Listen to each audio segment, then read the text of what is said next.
Good morning, students.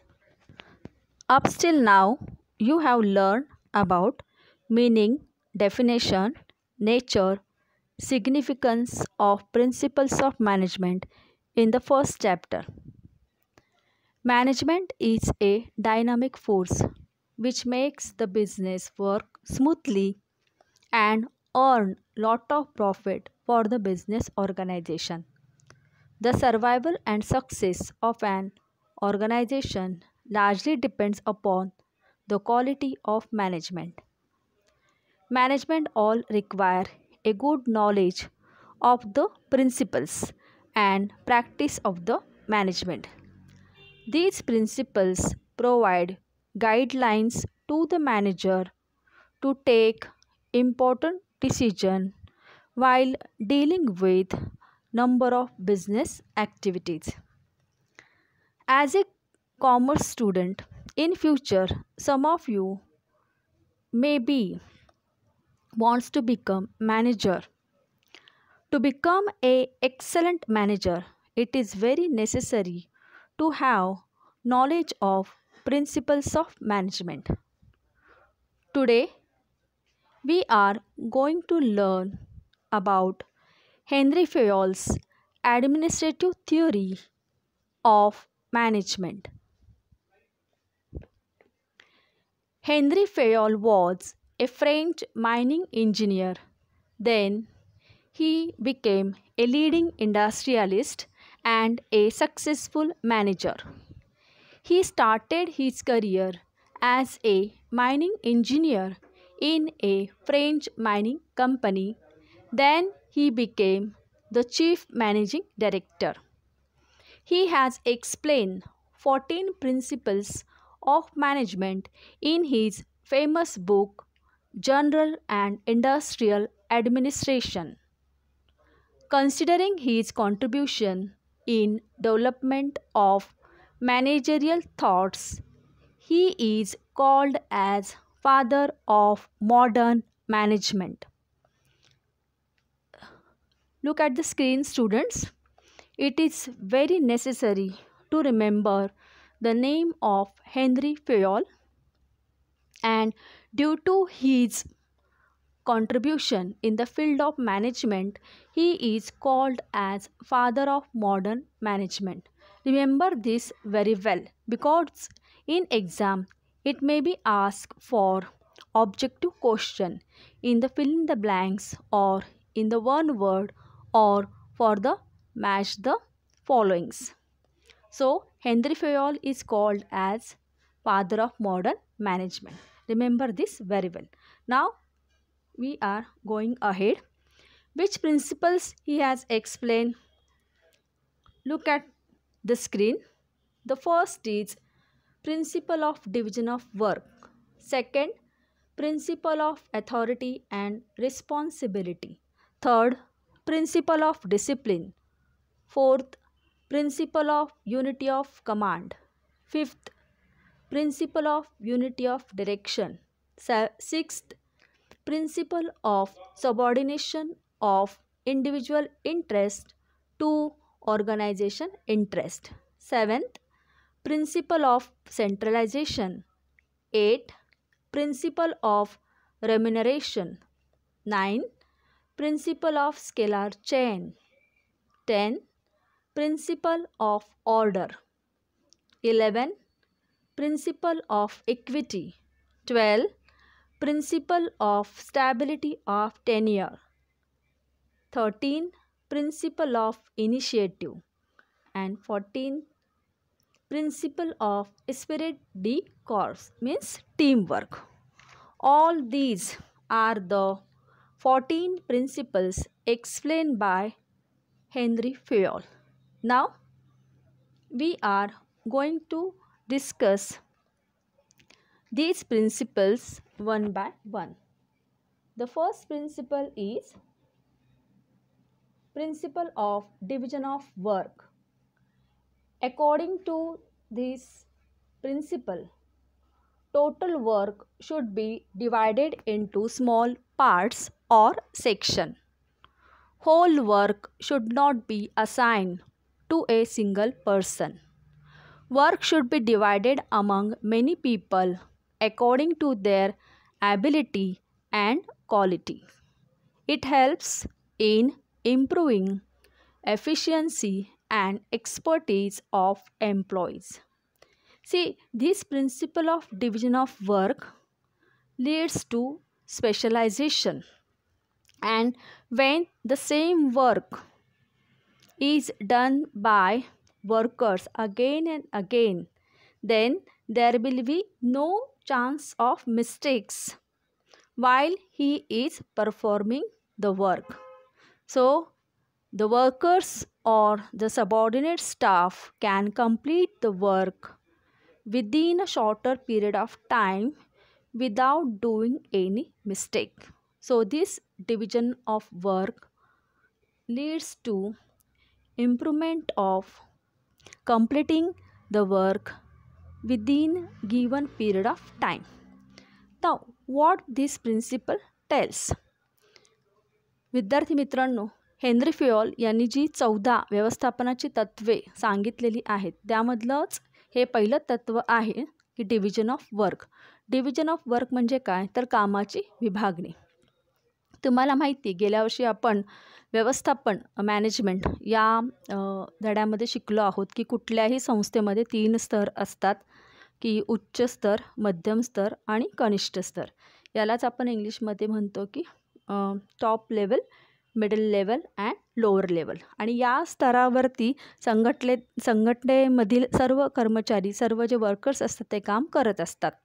तर division of work म्हणजे काय, तर कोणतंही एखादं काम एखाद्या व्यक्तीला न देता त्या कामाचे लहान लहान भाग करायचे आणि ते लहान लहान भाग, त्या कामाचे जे लहान लहान भाग आहेत ते योग्य व्यक्तीला ते सुपूर्द करायचे.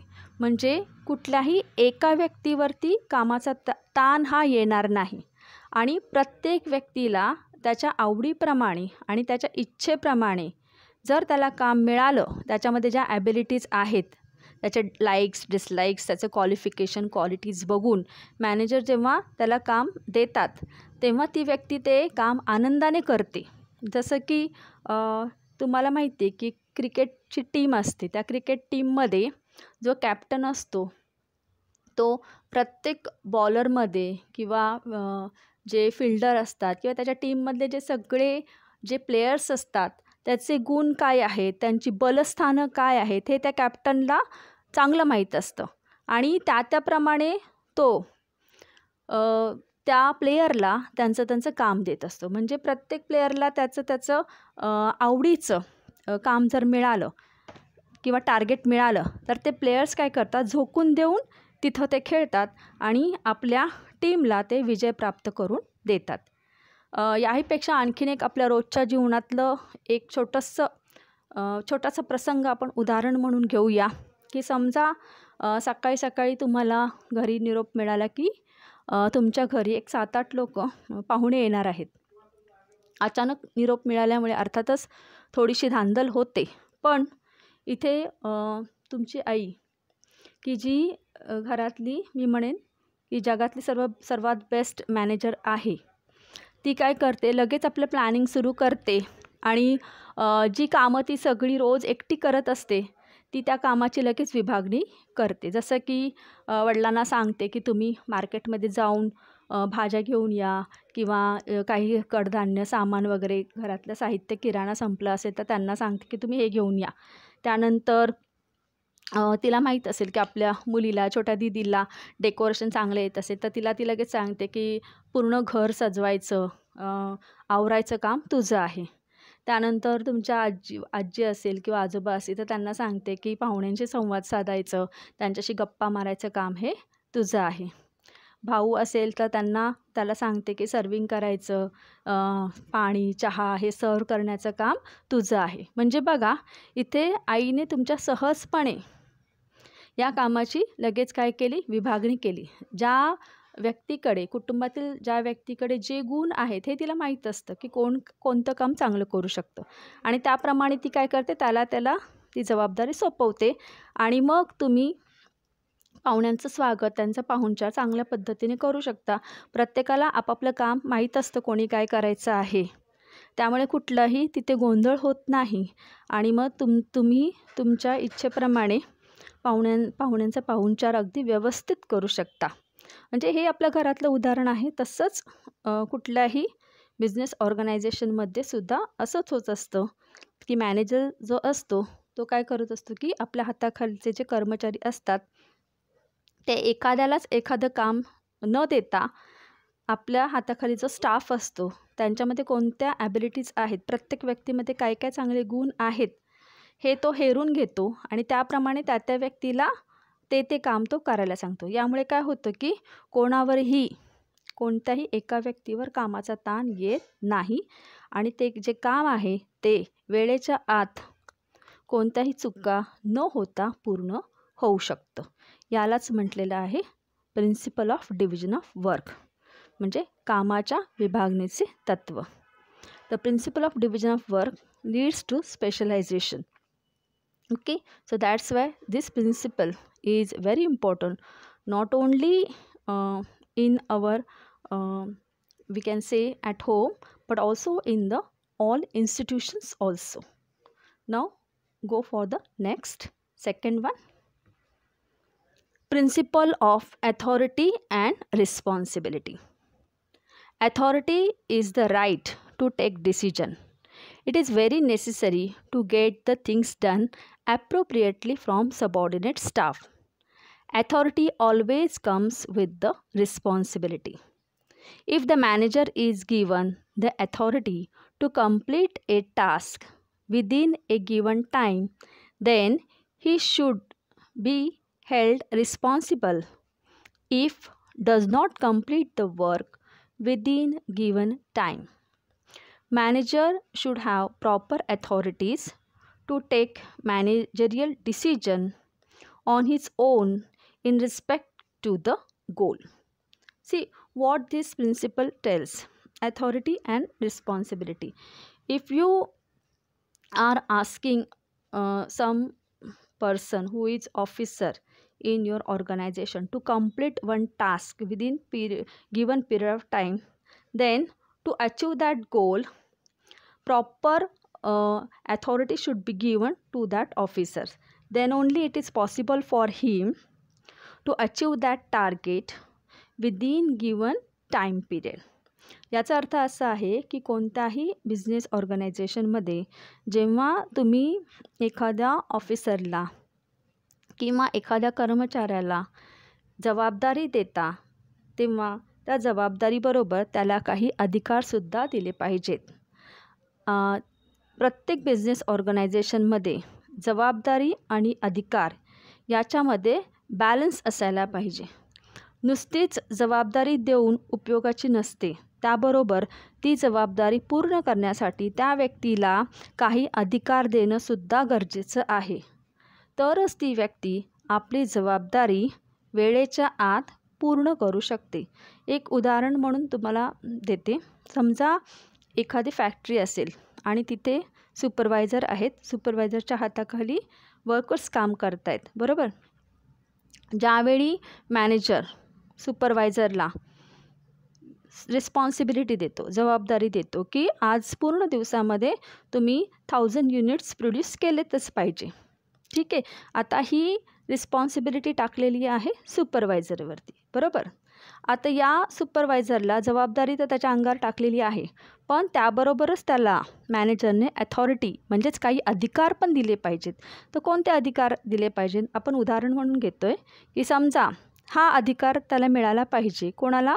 सुपरवायझरला. की समजा त्याला असं दिसलं की काही कर्मचारी काम व्यवस्थित करत नाहीत, काही कामगार काम करत असताना वेळकाढूपणा करत आहेत किंवा टाळाटाळ करत आहेत, तर अशा कामगाराच्या विरुद्ध तू ॲक्शन घेऊ शकतो किंवा त्याची कंप्लेंट तू वरच्या अधिकाऱ्यापर्यंत करू शकतो. अशा प्रकारची अथॉरिटीसुद्धा त्या सुपरवायझरला दिली गेली पाहिजे. तरच त्याच्या हाताखाली काम करणारे जे कर्मचारी आहेत ते त्याच्या आदेशाप्रमाणे, सुपरवायझरच्या आदेशाप्रमाणे काय करतील? काम करतील. कुठेही ते वेळेचा अपव्यय करणार नाहीत किंवा जे रिसोर्सेस आहेत ते वायासुद्धा घालवणार नाहीत. आणि जेणेकरून सुपरवायझरला आपलं टार्गेट कंप्लीट करता येईल, त्याला 1000 युनिट्स प्रोड्यूस करता येतील. म्हणजे याचाच अर्थ असं झालं की त्या सुपरवायझरला रिस्पॉन्सिबिलिटी देत असताना थोडीशी ॲथॉरिटीसुद्धा दिली पाहिजे, तरच तो सुपरवायझर आपलं टार्गेट अचीव करू शकेल. तर अशाच पद्धतीने मॅनेजरच्या बाबतीतही असंच होत असतं. आपण असं म्हणू शकतो की प्रत्येक लेवलला, टॉप लेवल, मिडल लेवल आणि लोअर लेवलला जे जे अधिकार पदावरती आहेत अधिकारी, त्यांना जेव्हा रिस्पॉन्सिबिलिटी दिली जाते त्याचबरोबर त्यांना ॲथॉरिटीसुद्धाही दिली गेली पाहिजे, जेणेकरून ते आपलं उद्दिष्ट आहे, जे आपलं ध्येय आहे ते साध्य करू शकतील. नुसताच अधिकार उपयोगाचा नाही किंवा नुसतीच जबाबदारी देऊन उपयोगाची नाही, दोन्हीमध्ये बॅलन्स हा साधता आला पाहिजे. त्यानंतर पुढचे तत्व आहे तिसरे, principle of discipline. According to Henri Fayol, discipline is the most essential thing in the organisation. Employees must follow and respect all the rules that govern the organization. Discipline helps to achieve the goals in the organization. Good discipline is a result of effective leadership. There must be a clear understanding between the management and workers regarding the organization's rule. Basic discipline should be observed at all levels of management. Okay, now what this principle tells us, that in all business organization discipline is very essential. Now in many business organization, rules and regulations are governed by the administrative people, and all the administrative staff and all the people, those who are working at different level, from manager to workers, all these people should follow the discipline of that business organization. याचाच अर्थ असा आहे की कोणत्याही business ऑर्गनायझेशनमध्ये शिस्त ही अतिशय महत्त्वाची असते. शिस्तीशिवाय कोणत्याही बिझनेस ऑर्गनायझेशनला आपले ध्येय गाठता येत नाही. जसे की तुम्हाला माहिती की आपल्या प्रत्येक महाविद्यालयामध्ये त्या महाविद्यालयाची एक शिस्त असते की कॉलेज किती वाजता भरतं, किती वाजता सुटते, रिसेसचा टाईम किती वाजता आहे, त्यानंतर वर्गामध्ये बसल्यानंतर स्टुडंट्सचं बिहेवियर कसं असायला पाहिजे, तुम्ही कॉलेजमध्ये प्रवेश करताना तुमच्याकडे आय कार्ड हे असलंच पाहिजे. तर असे हे वेगवेगळे रूल्स असतात. जसं स्टुडंट्सला काही रूल्स ॲप्लिकेबल आहेत तसंच टीचर्सला आहेत. त्यानंतर ऑफिसमध्ये जे कर्मचारी आहेत त्यांनासुद्धा त्या संस्थेचे काही रूल्स आणि रेग्युलेशन जसं असतात, त्याचप्रमाणे प्रत्येक बिझनेस ऑर्गनायझेशनमध्ये सुद्धा त्या संस्थेचे रूल्स रेग्युलेशन हे असतात. आणि प्रत्येक कर्मचाऱ्यांनी ते समजून घेतलं पाहिजे आणि त्याप्रमाणेच आपला रोजचा व्यवहार किंवा रोजचं आपलं जे वागणं आहे ते त्याप्रमाणे ठेवलं पाहिजे, जेणेकरून संस्थेने किंवा त्या बिझनेस ऑर्गनायझेशनने त्यांना जी ध्येय साध्य करण्यासाठी नेमून दिलेली आहेत ती त्यांना यशस्वीपणे साध्य करता येतील. म्हणून शिस्त ही अतिशय महत्त्वाची आहे. Then the next, fourth is principle of unity of command. Each member of organization should receive orders from only one superior. This principle helps in managing conflicts and solving disputes among people in the organization. It also helps in avoiding confusion. If an employee receives commands from more than one authority, he will get confused and will not be able to take decision about whose order should be followed. This is wrong approach. For this, organizational hierarchy should be well defined. Each employee should know his immediate superior and should receive orders from him only. Now, principle of unity of command means what? Here, according to this principle, there should be one boss for one man. याचाच अर्थ असा आहे की कोणत्याही ऑर्गनायझेशनमध्ये एका कर्मचाऱ्याला एकच बॉस असावा. थोडक्यात सांगायचं तर प्रत्येक बिझनेस ऑर्गनायझेशनमध्ये खूप सारे कर्मचारी काम करत असतात आणि त्याचबरोबर त्यांचे वरचे अधिकारी जे असतात तेही खूप सारे असतात. तर अशा वेळी जर एखाद्या कर्मचाऱ्याला अनेक त्याच्यावरच्या बॉसनी एका वेळीच आदेश दिला किंवा ऑर्डर दिला की तू हे कर किंवा तू ते कर अगोदर, तर त्यांच्या हाताखाली काम करणारे जो कर्मचारी असतो त्याच्या मनामध्ये कन्फ्युजन निर्माण होतं की नेमकं मी कोणाचं ऐकू, कोणाचं काम मी आधी करू, असा त्याच्या मनामध्ये गोंधळ निर्माण होतो आणि मग त्याच्या कामामध्ये चुका या होऊ शकतात किंवा कामाला उशीर होऊ शकतो आणि त्यामुळे बरीचशी कामं खोळंबून राहू शकतात आणि त्या संस्थेला आपले जे ध्येय असतं ते साध्य करण्यासाठी अडथळा हा येऊ शकतो. आता तुम्हाला स्क्रीनवरती राईट ॲप्रोच आणि रॉंग ॲप्रोच अशा दोन डायग्राम दिसत आहेत. इथे जो रेड डॉट आहे तो अधिकारी आहे, सुपिरियर म्हणजे अधिकारी आहे, आणि जो ग्रीन डॉट दिसत आहे ते सबऑर्डिनेट आहे. सबऑर्डिनेट म्हणजे त्या अधिकाऱ्याच्या हाताखाली काम करणारे कर्मचारी, ओके, किंवा वर्कर्स आपण म्हणूया. तर जो राईट ॲप्रोच आहे किंवा जो योग्य दृष्टिकोन आहे तो असा आहे की बघा तुम्हाला दिसते की 3 सबऑर्डिनेट आहेत, 3 डॉट दिसत आहेत डाव्या बाजूला, चित्राच्या डाव्या बाजूला, आणि त्यांच्यावरती एकच अधिकारी आहे. म्हणजे तो या 3 जे सबऑर्डिनेट लोक आहेत त्यांनी फक्त कोणाचं ऐकायचं, फक्त त्याचं ऐकायचं, त्याने दिलेल्या आदेशांचंच पालन करायचं आहे. याला म्हटलेलं आहे राईट ॲप्रोच. तर अशाप्रमाणे कोणत्याही संस्थेमध्ये युनिटी ऑफ कमांड असायला पाहिजे. कमांड म्हणजे काय? ऑर्डर, आज्ञा, आदेश. तर इथे हा एकच अधिकारी आदेश देणारा आहे. तुम्ही कोणत्याही बँकेत बघितलं आहे का की 2-2 मॅनेजर्स आहेत? असं नसतं. कुठल्याही बँकेमध्ये किंवा कुठल्याही संस्थेमध्ये, फॉर एक्झाम्पल कॉलेज घ्या, 2-2 प्राचार्य नाही आहेत, एकच असतात आणि त्यांच्या आदेशाप्रमाणे सगळा कारभार हा होत असतो. मग अधिकारी वर्ग फक्त त्यांचाच आदेश आहे त्यांना ऐकायचा असतो. तर त्याला म्हणलेलं आहे की राईट ॲप्रोच, म्हणजे अशाप्रमाणे आदेश हा दिला गेला पाहिजे. आता तुम्ही दुसऱ्या बाजूला बघा, राईट हँड साईडला पिक्चरच्या रॉंग ॲप्रोच दिलेला आहे. रॉंग ॲप्रोच कसा असतो?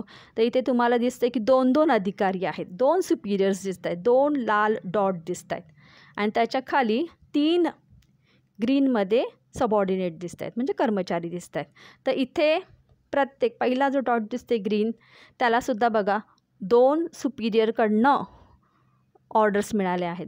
दुसरा दिसतोय डॉट, त्यालासुद्धा दोन्हीकडनं ऑर्डर मिळाले आहेत. तिसऱ्याला पण दोन्हीकडनं ऑर्डर मिळाले आहेत.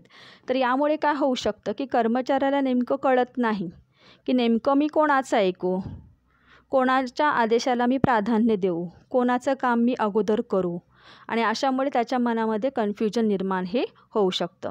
आणि हे जर टाळायचं असेल तर नेहमी युनिटी ऑफ कमांड असलं पाहिजे. आदेशातील एकवाक्यता याला म्हटलेलं आहे की एकाचाच आदेश हा कर्मचाऱ्यांना असला पाहिजे. 2-2 अधिकारी असू नयेत त्याच स्तराला. ठीक आहे. त्यानंतर पुढचा next,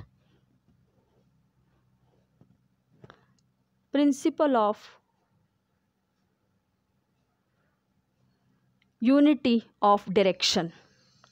principle of unity of direction याचा अर्थ असा आहे की इथं एक कर्मचारी लोकांचा एक ग्रुप असतो.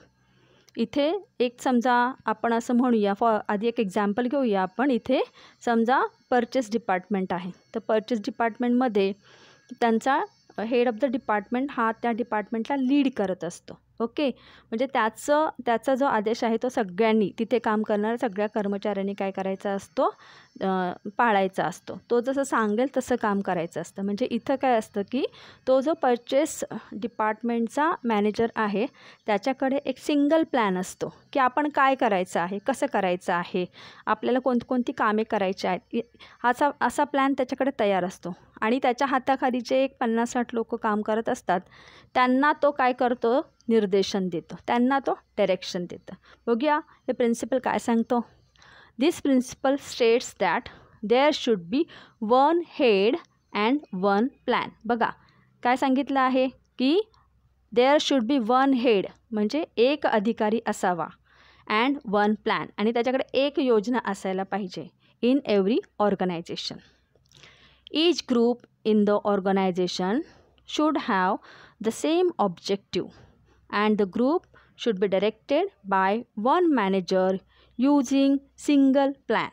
म्हणजे याचा अर्थ असा आहे की प्रत्येक डिपार्टमेंटमध्ये आपल्याला माहिती की बिझनेस ऑर्गनायझेशनमध्ये वेगवेगळे विभाग असतात, सेक्शन्स असतात.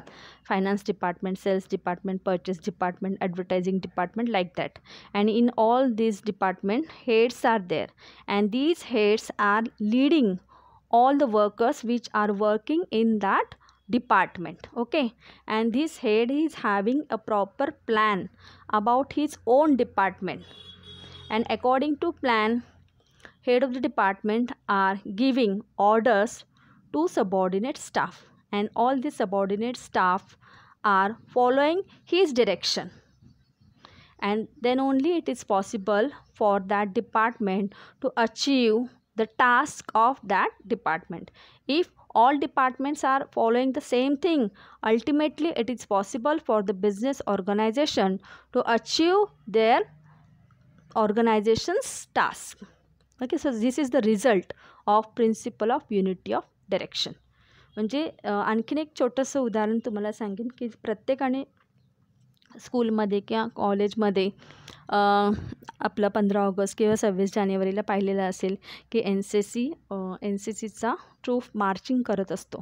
त्यावेळी त्यांचा कॅप्टन असतो आणि त्याच्या मागे 30-40 जणं त्या ट्रूपमध्ये असतात आणि जो कॅप्टन असतो तो त्या पूर्ण त्याच्या गटाला ऑर्डर देत असतो की कदम ताल म्हटलं की सगळे तिथल्या तिथे सावधान विश्राम कदम ताल करत असतात. किंवा जर तो म्हणाला बाये मूड तर सगळे बाये मूड करतात, किंवा तो जर म्हणाला की दाये मूड तर सगळे दाये मूड होतात. म्हणजे त्यांचा जो लीडर असतो तो त्या 50-60 जणांच्या ग्रुपला तो काय करत असतो, डायरेक्शन देत असतो. आणि त्यांचा लीडर ज्याप्रमाणे डायरेक्शन देत असतो त्याप्रमाणे त्या ग्रुपमधले सगळे जे कॅडेट्स असतात ते त्याचं काय करत असतात, फॉलो करत असतात किंवा त्याची आज्ञा ते पाळत असतात. त्याच्यामुळे त्यांच्या कामामध्ये एक वाक्यता निर्माण होते. त्यांचं जे मार्चिंग आहे त्याच्यामध्ये एक सहसंबंध निर्माण होतो आणि त्यांना त्यांचं जे टास्क असतं किंवा ते जे ध्येय असतं, एम असतं, ते त्यांना अचीव करता येतं. त्यानंतर पुढचा प्रिन्सिपल आहे principle of subordination of individual interest to organizational interest. According to this principle, the interest of an individual must be given less importance than the interest of the organization. While taking decision in the organization, the manager should always consider the interest of the whole group rather than the interest of a single employee. Similarly, the employee should protect the interest of the organization first, and his personal interest should be subordinated. For example, in every game, the players are always thinking about winning the match as a team rather than their individual record. Now, what this principle means? आता या प्रिन्सिपलचा अर्थ काय आहे तर कुठल्याही संस्थेमध्ये कर्मचाऱ्यांनी आपल्या स्वतःच्या इंडिव्हिज्युअल ध्येय प्राप्तीला किंवा स्वतःचे जे हित आहे त्याला महत्त्व न देता त्यांनी सामुदायिक हिताला महत्त्व दिले पाहिजे. सामुदायिक हिताला म्हणजे काय, जे सर्वांसाठी चांगलं आहे त्याला अधिक महत्त्व दिलं पाहिजे. एक उदाहरण देऊन तुम्हाला मी हे जास्त चांगल्या पद्धतीने एक्सप्लेन करू शकेन. समजा तुम्ही अनेक वेळा क्रिकेटची मॅच आपण बघितलेली आहे. ज्यावेळी अशी सिच्युएशन येते की क्रीजवर बॅट्समन आहे, त्याचे फॉर एक्झाम्पल आपण घेतो आहे, त्याचे समजा 90 रन्स त्याने पूर्ण केलेले आहेत आणि शेवटचे आता 10 बॉलच राहिलेले आहेत, बरोबर. आणि अशावेळी तो बॅट्समन, आता त्याला काही इच्छा असते की मला माझी सेंचुरी करायची आहे. शेवटचे 10 बॉल टीमचे शिल्लक राहिलेले आहेत आणि एकीकडे त्याला असंही वाटतं की आपल्या टीमचा स्कोर हा जास्त झाला पाहिजे आहे. तर हे जे शेवटचे 10 बॉल शिल्लक राहिलेले आहेत त्याच्यामध्ये मी तुफान फटकेबाजी करून अधिकाधिक रन मी माझ्या टीमसाठी काढले तर चांगलं होईल. तर इथं हा जो बॅट्समॅन आहे त्याने कशाला महत्त्व दिलेलं आहे हा पॉईंट इथे महत्त्वाचा आहे. अशावेळी या बॅट्समनने स्वतःच्या रेकॉर्डला म्हणजे स्वतःची सेंचुरी काढण्यासाठी जर त्याने जास्त महत्त्व दिलं तर तो काय करेल, प्रत्येक बॉलमध्ये हळूहळू एक रन तो घेईल.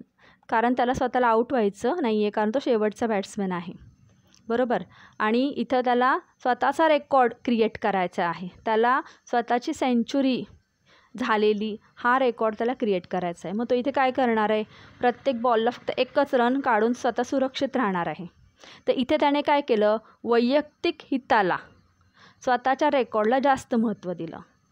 पण त्याने असा प्रयत्न नाही केला की बाबा काही होऊ दे, मला तुफान फटकेबाजी करायची आहे आणि मला या शेवटच्या 10 बॉलमध्ये मला अधिकाधिक रन माझ्या टीमसाठी मला मिळवायचे आहेत. तर इथे बघा की या जर प्लेयरने स्वतःच्या हिताचा जर नाही विचार केला तर कदाचित तो टीमसाठी केवळ 10 रन न जमा करता 10पेक्षा अधिक तो रन 6 आणि 4 मारून करू शकतो. म्हणजे त्याला इथं थोडीशी रिस्क घ्यावी लागेल, पण तो हे करू शकतो. पण तसं होत नाही आहे.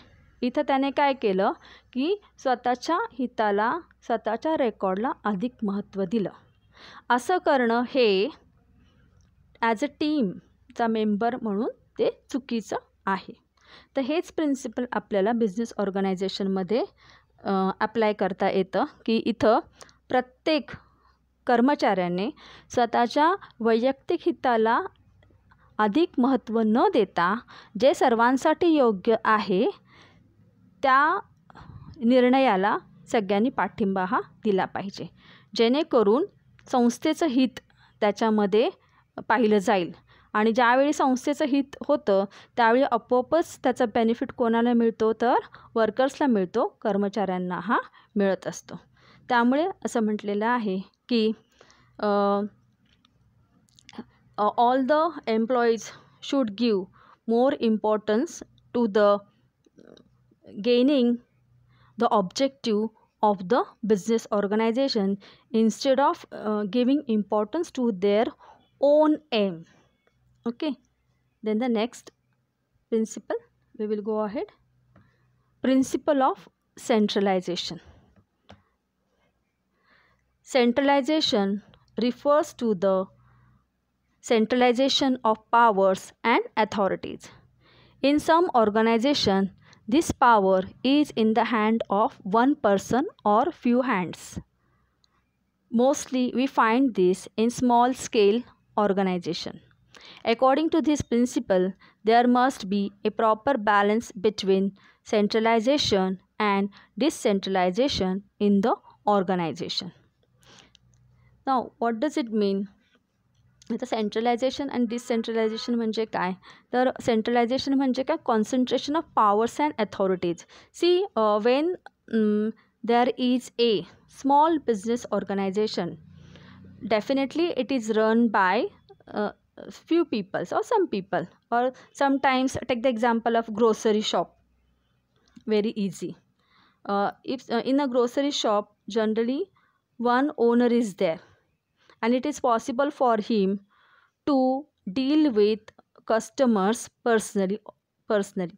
Then all the power relating to business are naturally is in the hand of that owner of that grocery shop. Okay, because he is doing business on small scale. But when the business is on large scale, then definitely branches are there, and all these branches are handled by different managers or different heads. So the owner of the business should delegate the authority to all these managers or the heads which are appointed to look after the business through these branches. So there should be decentralization of powers and authority. See, it depends upon the size of the business. When the business is run on small scale, then centralization principle should be followed, and when the size of the business is big or large, then decentralization of authority, this principle should be followed. Then only the decisions regarding the business can be taken fastly.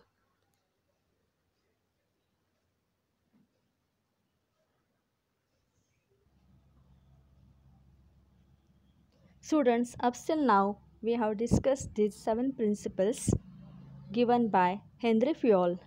Remaining principles we are going to discuss in our tomorrow's lecture. Till then, goodbye. Thank you.